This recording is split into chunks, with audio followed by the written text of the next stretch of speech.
Welcome, students. It's chapter 4, Prokaryotic Diversity. The main student learning outcomes in this chapter is for us to learn and describe unique examples of prokaryotes that exist in the various habitats of Earth. We'll talk about how they interact with the environment through symbiotic relationships.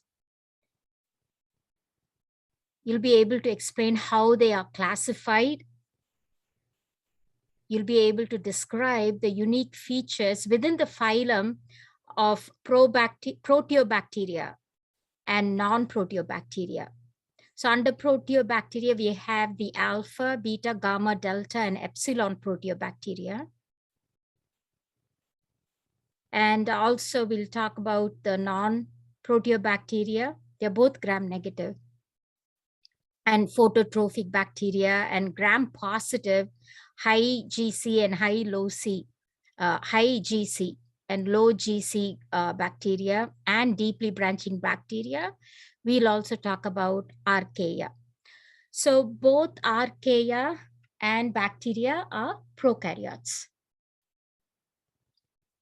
It's fascinating to understand that if we take a gram of soil, there's more than 10,000 types of bacteria in a gram of soil. Most of the bacteria that we can't see in the environment has not been discovered yet. It's mainly because we haven't been able to culture it or understand the nutrients that it requires for growth. And they are part of like complex food chains that would require the products of other bacteria.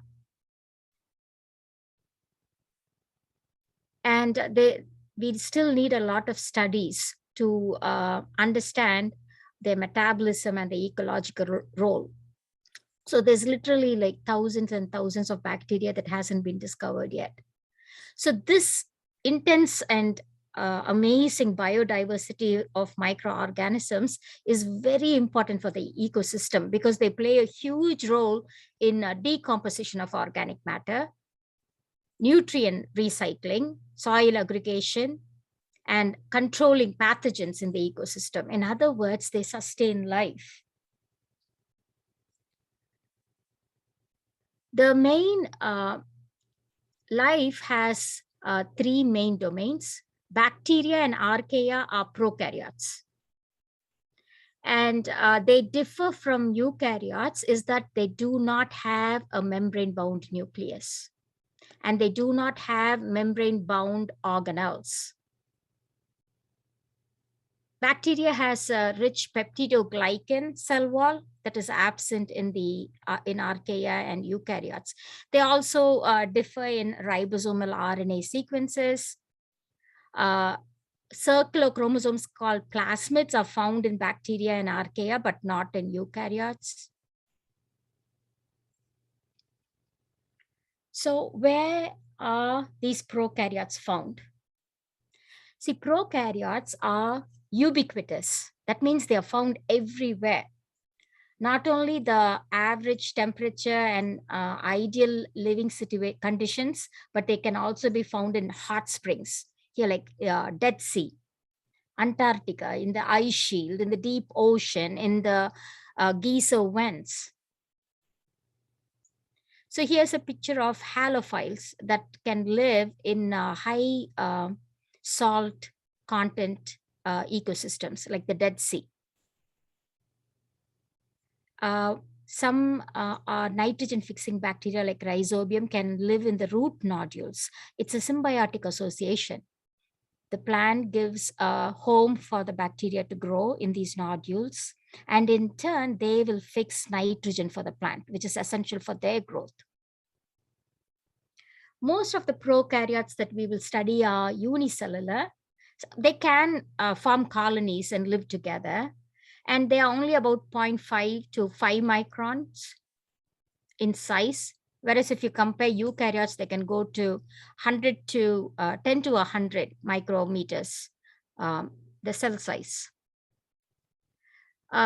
In prokaryotes, the three more common cell types and shapes would be spheres, which is called cocci, rods are bacilli, and spirals, which are spiral shaped. They, as I told you, they have a lot of function in maintaining the soil and nutrient content of the ecosystem because they play a role in decomposition and recycling. And there are microbes that will play a huge role in cleanup or detoxifying the toxins in the environment. We should talk about the different interactions the microbes have with the other organisms and the environment. There are many types of symbiotic relationships. So when you say community, it refers to a group of interacting population of organisms, whereas a population is a group of organisms that belong to the same species, so they can mate and in one specific geographic area. And when we say symbiotic relationships, it's talking about the different interaction of the microbe with the organism or the host. It can either be cooperative or it can be competitive. For example, in mutualism, both of them are benefited. In amensalism, one of them is harmed and the other is unaffected. In commensalism, one is benefited and other is unaffected. In neutralism, both are unaffected, whereas in parasitism, one of them will be benefited and one of them is harmed.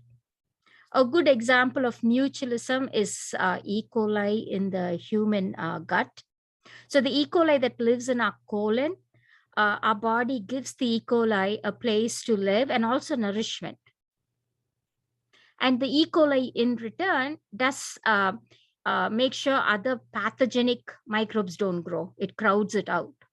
And it's also making us vitamins like K and B12. And there are microbes that will harm us, which comes under parasitism, like Mycobacterium tuberculosis can cause TB in humans. So what is a microbiome? So when it refers to the collective genomes of all the microbes. It can be bacteria or the virus that infects the bacteria. It's called bacteriophage, fungi, protozoans, and virus that live inside or on other organisms. Some of them are constantly found in our bodies. They are called residents. Transient microbiota temporarily appear in the body and they can be pathogenic. Like resident, like probiotics, like the bacteria that live in our gut has tremendous uses. It's a mutualistic relationship. You know, they're giving vitamins, the microbes in your colon.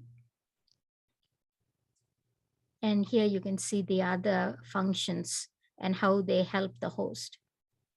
Hygiene and diet can affect the resident and transient microbiota. So the next step would be to talk about, because the diversity is huge in microbes, it is very important for us to understand how they are classified. So prokaryotic classification can be based on shape. So here's shape, you know, like we've seen cocci, spiral, and bacilli, or how it reacts to the Gram stain, which is a property of the cell membrane. So Gram positive has a very thick peptidoglycan cell wall, whereas Gram negative, it is thin. And this difference is the basis for our differential stain in the lab. And you can divide the bacteria to Gram positive and Gram negative. You can also classify bacteria depending on its oxygen needs. Obligate aerobes will require oxygen. Microaerophils will require reduced oxygen. Obligate does not, it requires no oxygen. Facultative anaerobe can either be aerobic or non-aerobic. A capnophile requires a lot of oxygen. So that is another criteria for classification. And or it can be classified with the spores they form. Do they form an endospore or not? Classified based on biochemistry. Like a range of reactions will be, we are studying the reactions that will happen in a bacteria, or genetic classification. So these are gene distances and stuff. Also DNA classification, sequencing the DNA, and also serological typing. So there are many ways prokaryotes can be classified. In 1923, this is like the Bible of microbiology. It's called Bergey's Manual of Systemic Bacteriology. They use Latin binomial classification that is based on morphology, physiology, and biochemistry of microbes. So there are several volumes in this. It's like a dichotomous key to identify the microbe and classify it. And here is the staining, which we are going to study further, that can divide bacteria into either gram-positive, gram-negative, or atypical, that doesn't fall into these two categories. So in gram-negative bacteria, we have the proteobacteria. So the gram-negative bacteria is classified as Proteobacteria CFB, Cytophaga Flavobacterium bacterioids. This is like one group, and spirochetes. It was Carl Woese in 1987 who proposed, because this phylum is so huge, so he proposes a phylum for gram-negative bacteria called Proteobacteria. So it's named after a mythical Greek god called Proteus, who can take so many different shapes. So the largest phylum of bacteria is Proteobacteria, and it is very, very diverse. And the subgroups under this would be alpha Proteobacteria, beta Proteobacteria, gamma, delta, and epsilon Proteobacteria. They have been thought to come from a single photosynthetic, purple photosynthetic ancestor. So they are gram-negative, they are photoautotrophs, they can be chemoautotrophs or heterotrophs, and they can either be aerobic or anaerobic. That's why it's very diverse. It can also be found in the normal human microbiota. Some are pathogenic also. So it's very varied. So if you look at alpha Proteobacteria, they are oligotrophs. And it's very unique that it can live in very low nutrient environments. And sometimes they are also associated with a eukaryotic host. And they have different morphologies. So scientists have hypothesized that it was alpha Proteobacteria has evolved via endosymbiosis and became the mitochondria in eukaryotic cells. And there's several examples. So we have here chlamydia, which is a coccoid or ovoid bacterium. It's an obligate intercellular bacteria. It grows inside the cell, and it causes trachoma and pneumonia. Trachoma is a type of blindness. And it also has a very unique life cycle. Thereby, it can escape the cellular's defense mechanism. It spreads via like these spore kind elements called elementary bodies, so they can exist outside the cell and inside the cell, like a reticular state and an elementary state. And here's a picture of rhizobium, which is gram-negative bacilli. And this is what will fix the atmospheric nitrogen for the plant. It's a symbiotic relationship. And another very important, agriculturally important one would be agrobacterium. Here it causes tumors in plants, but this formed the basis of genetic engineering in plants, because the plasmid DNA could actually transfer genes into the host DNA. And after that was discovered, genetically modified organisms just took off. The next one would be beta proteobacteria. These are eutrophs that require a lot of organic nutrients. And it can grow both in aerobic and anaerobic conditions. It is very common in sewage and decomposing areas. And here's a good example, Neisseria, which is responsible for causing gonorrhea in humans.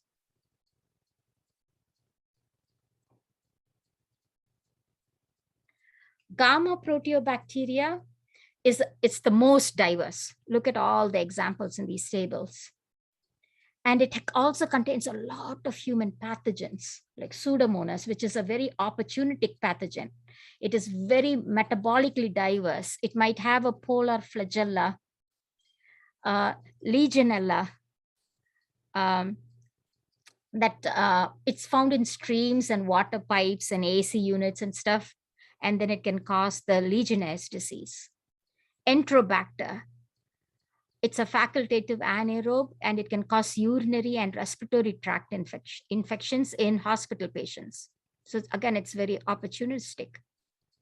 It's also implicated in pathogenesis of obesity. So that would be a very diverse group of proteobacteria. The next group is delta proteobacteria, and this includes sulfur-reducing bacteria. They use sulfate as the final electron acceptor in the electron transport chain. Very few of them are pathogenic.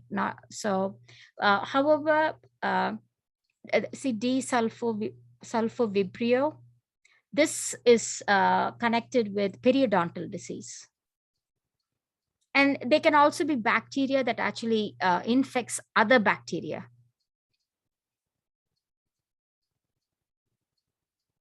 The last one in this group is the epsilon proteobacteria. This is the smallest class, and then it has all these slender and helical forms. But the two important forms of microbes are found here. So here, Helicobacter pylori, that causes chronic gastritis and also ulcers and stomach cancer is an excellent example of that. And Campylobacter, associated with undercooked meat, can cause a stomach upset, enteritis.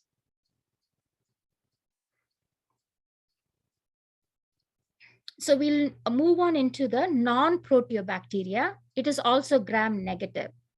So under this, we have three. We have the spirochetes, the CFB group, and the planktomyces. Spirochetes are the tightly coiled up microbe. It looks like a screw, and it has a double membrane or diderm. It is usually chemoheterotrophic, and we study this using dark field microscopy. It is hard to culture in the lab, and it'll have axial filaments. Treponema that causes syphilis is a spirochete. Borrelia that causes Lyme disease is also a spirochete. The CFB group, or the Cytophaga, Fusobacterium, and Bacteroides group, they are rod-shaped anaerobic. They are organoheterotrophs and they are fermenters. The Cytophaga are usually aquatic and they have this gliding mobility. Fusobacterium can be found in your mouth and can cause infectious diseases. Planktomyces is very common in aquatic environments, but they have an important role of playing they're the drivers of carbon and nitrogen cycle in the environment. So here's like a summary slide of non-proteobacteria. The Bacteroides, Cytophaga, Treponema that causes syphilis. So this is the summary slide. The next category under non-proteobacteria is the phototrophic bacteria. So these are the oxygen builders of the atmosphere. Purple bacteria, there's blue-green bacteria. So these are the bacteria. They are called phototrophic. So here they will use the energy either from sunlight or carbon sources they use energy from light, and the carbon comes from carbon dioxide or organic compounds.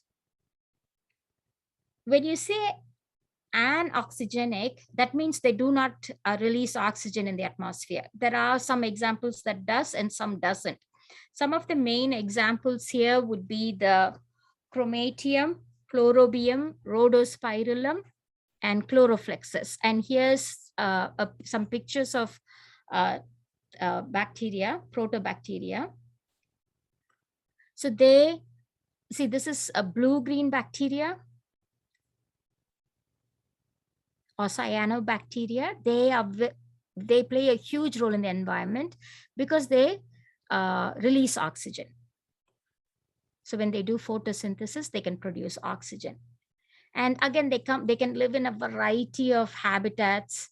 But one very interesting point here is this blue-green bacteria or a proto who can do photosynthesis, they are photoautotrophs. They are believed to be the ancestors for chloroplast in eukaryotes. So when we studied the endosymbiotic theory, it is believed that it could have come from one of these forms. We've seen Anabina and Spirulina in the lab.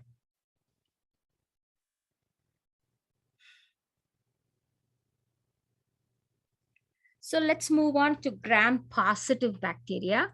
Gram-positive bacteria is divided into two main groups, the firmicutes, and this is based on the guanine cytosine content in their DNA. If it is less than 50%, two groups, one is less than 50% and one is more than 50%. So it's called less and high. The less are called firmicutes, the high are actinobacteria.